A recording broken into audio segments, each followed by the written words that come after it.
Tout le monde a déjà rêvé de sauter plus haut, que ce soit pour mettre des monster blocks, impressionner le public ou mettre enfin ces fameuses balles dans les 3 mètres. Et aujourd'hui, on va apprendre comment maximiser son saut. Alors, je vais pas vraiment parler de timing, je vais vraiment juste parler de la technique de saut. C'est-à-dire que on va enlever tout le côté musculation et s'attarder que sur comment sauter. Ok? C'est parti. Avoir une bonne détente, c'est un point non négligeable pour multiplier son efficacité à l'attaque. Par contre, si vous êtes allé à l'école, multiplier quelque chose par zéro, ça donne pas grand-chose. Avant de réussir à sauter haut, il va falloir que vous maîtrisiez votre attaque. Et pour ça, je peux vous rediriger sur la dernière vidéo que j'ai faite sur l'arm swing qui vous permettra d'avoir un meilleur geste d'attaque. Si vous combinez les deux, logiquement, vous allez passer au niveau vraiment supérieur.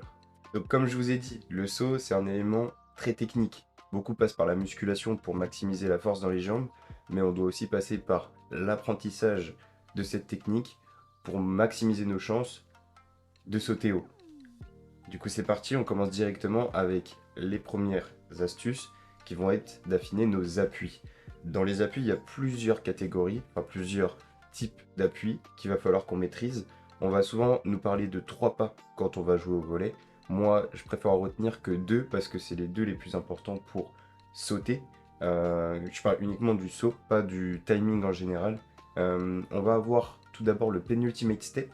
D'accord, penultimate step, ça va être le pas qui part le plus loin vers l'avant, où on va chercher à poser le talon proche du ballon, d'accord, à peu près 50 cm de celui-ci, pour pouvoir vraiment se donner de la vitesse.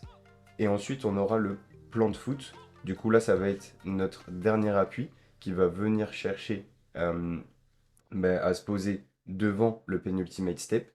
Et à partir de ce moment-là, dès que celui-ci sera posé, le but, ça va être de sauter le plus rapidement possible, d'avoir une impulsion rapide, quick impulsion en anglais. Le but, ça va être vraiment d'aligner ces deux appuis et de sauter le plus rapidement possible pour maximiser notre saut. Du coup, bien évidemment, il y aura beaucoup de coordination à avoir, et ça va être la deuxième partie de la vidéo. La coordination va jouer un rôle très important.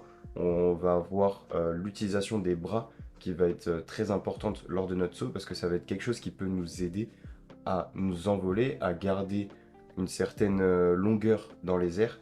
Et surtout, c'est ça qui va nous permettre d'attaquer, de frapper le ballon. Du coup, c'est surtout pas négligé. Quand on saute, c'est forcément avec les deux bras et il faut qu'il soit timé précisément. C'est-à-dire que quand vous allez lancer votre penultimate step, ce qu'il va falloir faire, c'est lancer vos bras le plus derrière possible. Quand vous allez lancer votre plein foot et qu'il sera posé au sol, logiquement vos bras seront rendus à peu près au niveau de vos cuisses. Ils vont commencer à dépasser vos genoux. Et en fait, c'est au moment où vous allez sauter que vos bras vont commencer à monter aussi. Et là, vous allez du coup vous faire emmener un peu par la vitesse et la puissance de vos bras que vous aurez réussi à générer lors de votre comment, élan.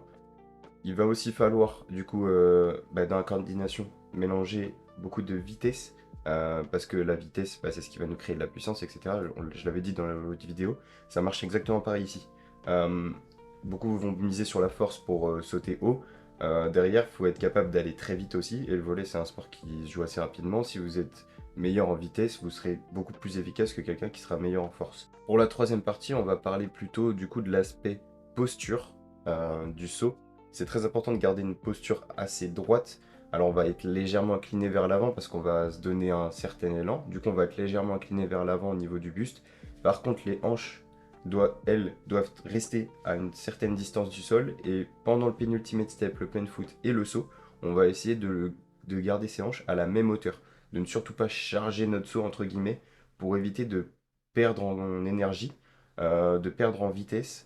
Le fait d'abaisser ses hanches avant de sauter, en fait, on va donner plus d'énergie au sol qu'on va pouvoir en dégager, alors que les garder à la même hauteur, en fait, ça nous permet déjà de conserver un certain gainage, et en plus, de perdre un minimum d'énergie pour, du coup, nous élever plus facilement dans les airs. On va aussi avoir la direction de la pointe de pied qui va être très importante. La direction de la pointe de pied, j'entends par là du coup avoir son pied gauche ou son pied droit en parallèle au filet. Du coup, le dernier pas, on va essayer de l'avoir le plus parallèle au filet possible pour maximiser la verticalité. Après, ça va être différent en fonction des situations. Si vous avez besoin d'aller chercher un ballon qui va être un peu plus loin et que vous avez peu de temps pour aller la chercher, la pointe de pied naturellement va se diriger un peu vers l'avant pour vous projeter vers l'avant. Du coup, ça va être trouver un équilibre entre le fait d'avoir le pied parallèle pour sauter plus verticalement et le fait d'avoir le pied dirigé vers votre cible pour vous projeter vers celle-ci. Pour le quatrième volet, et non pas des moindres, il va falloir savoir assurer sa sécurité. Quand je parle de sécurité, je parle de l'amortissage de la réception. Si votre esprit n'est pas certain que vous êtes capable de résister au saut que vous allez produire, euh, il va naturellement se restreindre et vous faire sauter moins haut. C'est pour ça qu'il va être très intéressant de s'entraîner à réatterrir, par exemple, depuis un caisson en position squat sur deux pieds. Si vous arrivez à le transférer sur un saut naturel proche du fil pendant un match, vous allez déjà conserver beaucoup d'énergie sur vos genoux, vous allez éviter d'avoir des blessures de type tendinite et vous allez aussi pouvoir garder beaucoup plus d'énergie jusqu'à la fin du match parce que vous aurez réparti tous les efforts différemment. Voilà pour moi et pour cette vidéo. Si elle vous a plu, que vous avez appris des choses, n'hésitez pas à vous abonner. Ce sera ça tout au long de l'aventure sur cette chaîne. Et cette vidéo, n'hésitez pas à la partager avec quelqu'un qui vous bassine, qui veut sauter beaucoup plus haut. Comme ça, au moins, hop, c'est fait. Il saura sur quoi il doit se concentrer. Et je vous dis à la prochaine. N'hésitez pas à me dire en commentaire qu'est-ce que vous voulez comme autre vidéo. C'était Lindsay. Tchuss.